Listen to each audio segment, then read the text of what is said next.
चिंता नहीं, चिंता नहीं। आपने आने में इतनी देर क्यों लगा दी? रोते नहीं, हम आ गए हैं ना।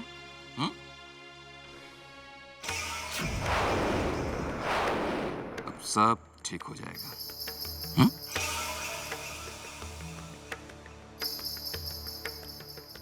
सब ठीक हो जाएगा। मैं पूछता हूं आप सभी लोगों से, आप लोगों ने हमें पहले इस बात की सूचना क्यों नहीं दी कि विक्रमादित्य उज्जैनी में नहीं है? वो तो हमें मंजरी के पत्र से ज्ञात हुआ, वरना इस अनहोनी का तो पता ही नहीं चलता। बताइए, हमें पहले सूचित क्यों नहीं किया गया? आपको इसलिए सूचित नहीं किया गया था क्योंकि महाराज विक्रमादित्य ने आपको देश निकाला दे दिया था। काका महाराज,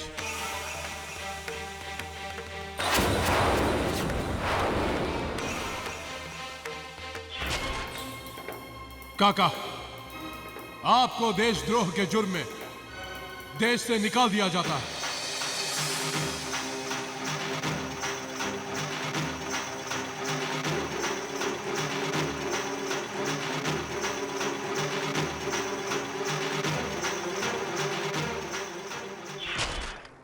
देश निकाला?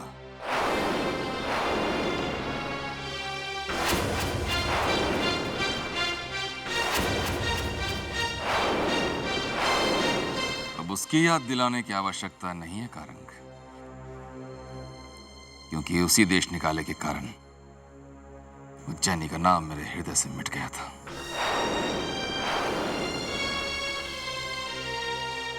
तो फिर आप यहां क्या करने आए हैं काका महाराज? क्या करने?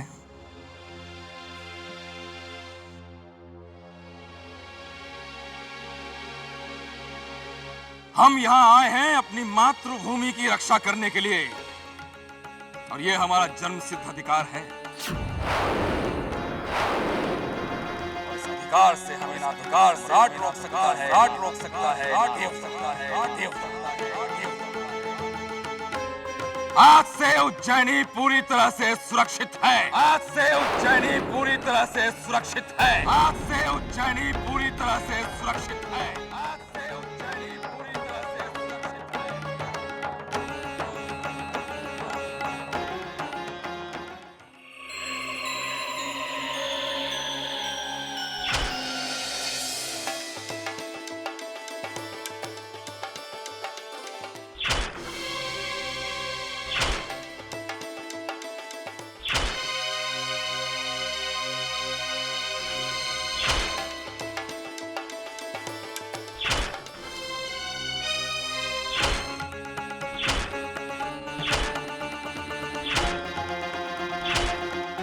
सुरक्षित है।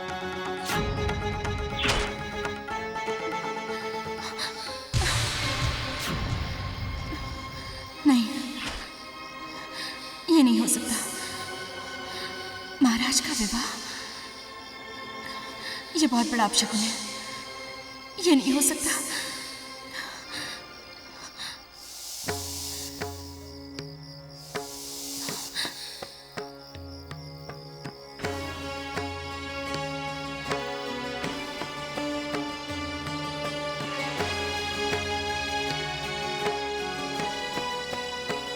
हमारी रक्षा करना शनिदेव। अगर ऐसा हो गया तो हम मर जाएंगे। ओम शम शनिश्चराय नमः।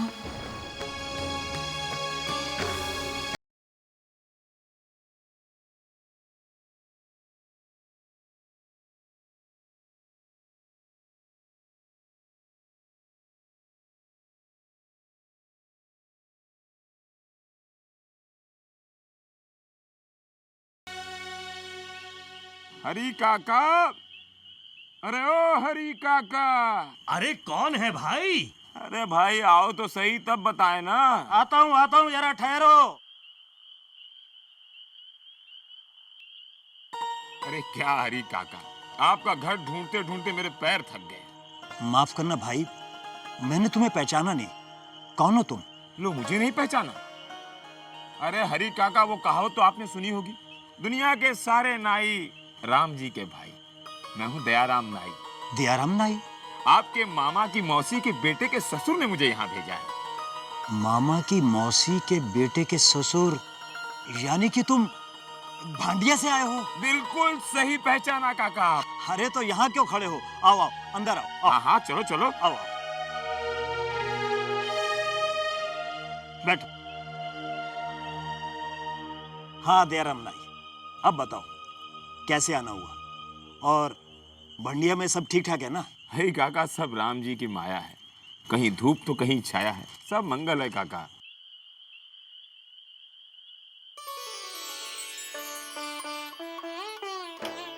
हरी काका, ये आपकी बेटी है? हाँ हाँ, मेरी बेटी है। आपकी बेटी के लिए रिश्ता लाया हूँ। सच? आलूलिका बेटी, जी बाबा। बेटी यार अपनी माँ को तो भेज। जी बाबा।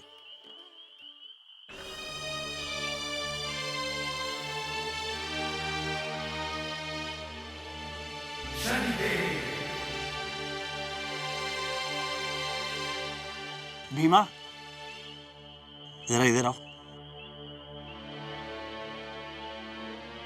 इनके लिए अंदर से कुछ खाने पीने के लिए लेके आ रहा हूं।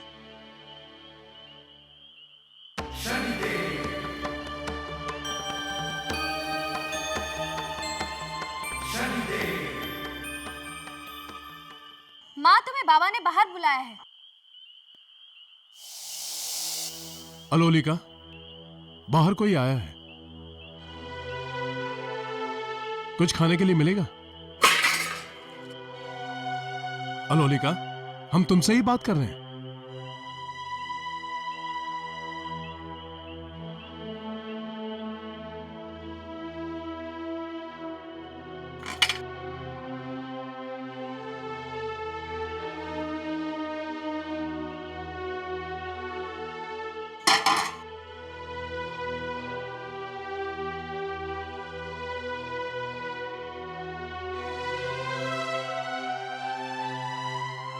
लड़का बहुत संस्कारी है काका।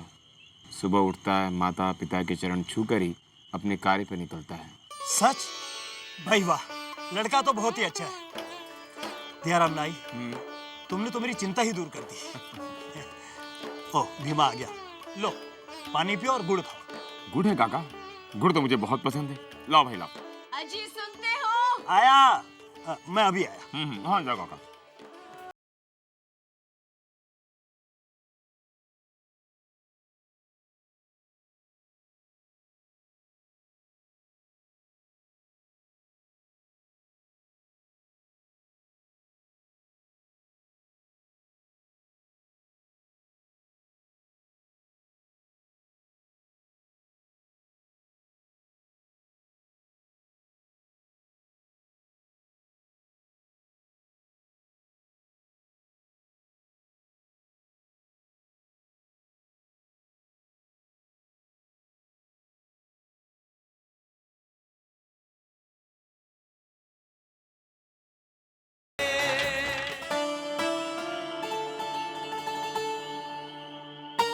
ये कौन है काका? ये भीमा है। बेचारा वक्त का मारा है, हमारा यहीं रहता है, घर के छोटे मोटे काम कर दिया करता। मतलब ये आपका नौकर है?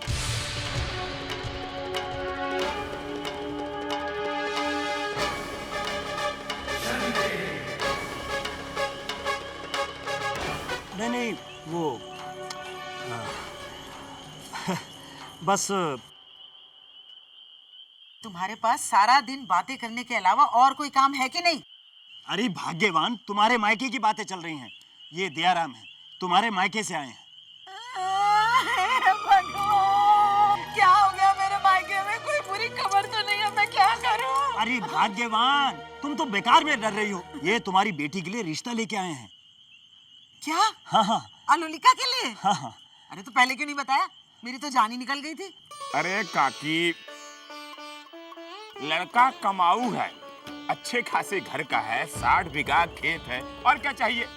आपकी बेटी राज करेगी, राज। 60 बीघा खेत?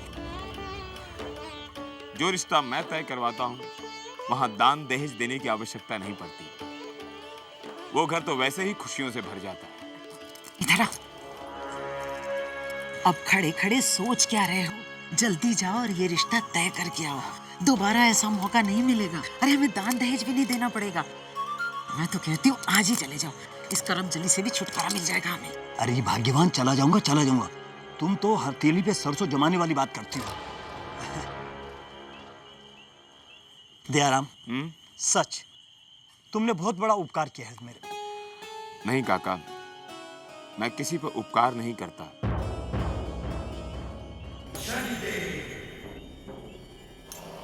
मैं तो सिर्फ राह दिखाता हूं। बाकी जिसको जो करना है स्वयं करना होता है। अगर आपको लड़का देखना है तो कल मैं उसी गांव जा रहा हूं, आप मेरे साथ चल सकते हैं। हाँ हाँ, ले जाइए आप इन्हें अपने साथ। दयाराम, आज रात को यहीं आराम करो, कल मैं आपके साथ चलता हूँ। शुभ रात्रि। शुभ रात्रि।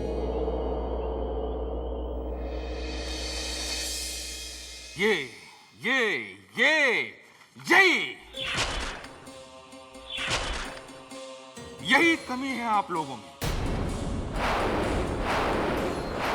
वैसे तो नीति की बातें करते हैं, परंतु समय आने पे स्वयं नीतियों की अवहेलना करते हैं। नहीं, 9 रत्न, 9 बुद्धिजीवी, 9 ज्ञानी हैं आप लोग, परंतु सब के सब मिलके एक विक्रमादित्य की कमी पूरी नहीं कर पा रहे। एक विक्रमादित्य की। एक तरह से आप ठीक ही कह रहे हैं काका महाराज। हम 9 तो क्या 900 ज्ञानी मिलकर भी महाराज का स्थान नहीं ले सकते। कालिदास, ये ज्ञान की बात है। विक्रमादित्य का उत्तराधिकारी होने के बावजूद उज्जैनी का सिंहासन अभी तक खाली पड़ा है। आपकी बात बिल्कुल ठीक है काका महाराज, किंतु राजकुमार आदित्य वर्धन अभी बहुत छोटे हैं। आपके कहने का तात्पर्य क्या है? इसका अर्थ यह हुआ कि इस राज सिंहासन पे कोई नहीं बैठेगा, ये खाली रहेगा। कोई नहीं बैठेगा इसमें? जवाब दीजिए। आप स्वयं ही क्यों नहीं बैठ जाते सिंहासन पर? ब्रह्मरुचि,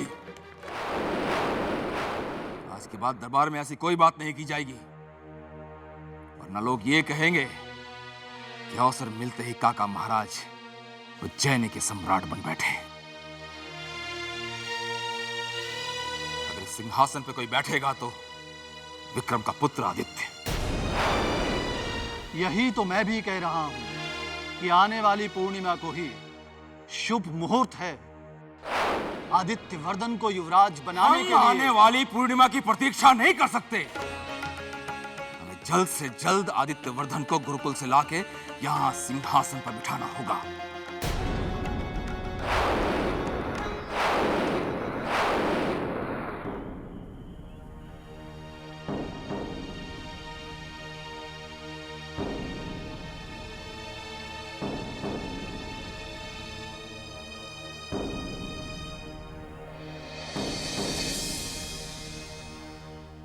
हे शनिदेव, ये आप कैसी परीक्षा ले रहे हैं?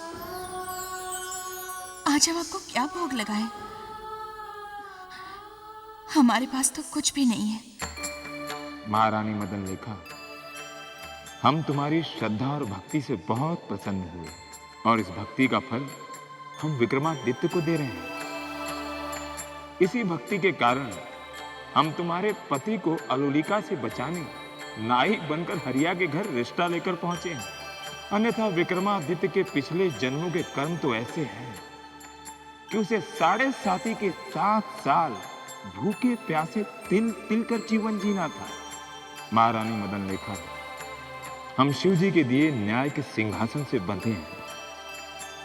कर्मों के दंड को क्षमा तो नहीं कर सकते, पर तुम्हारे पुण्य कर्मों का फल विक्रमादित्य को अवश्य देंगे। नहीं, ये कभी नहीं हो सकता। तुम चाहे जो कुछ कर लो, पर हमारा निर्णय अटल है। हम इस निर्णय के बारे में कुछ नहीं जानते हैं। हम सिर्फ इतना जानते हैं कि हम तुमसे बहुत प्यार करते हैं और हम तुमसे शादी करके रहेंगे। तुम समझते क्यों नहीं? तुम तो ये भी नहीं जानते कि हम कौन हैं। हमें इससे कोई मतलब नहीं। तुम सिर्फ इतना जान लो कि हम तुमसे बहुत प्यार करते हैं। अब चाहे दुनिया इधर की उधर क्यों ना हो जाए, हम तुमसे शादी करके रहेंगे। हम तुमसे शादी करके रहेंगे, शादी करके रहेंगे, शादी करके रहेंगे। अलोलिका, हमारी शादी हो चुकी है।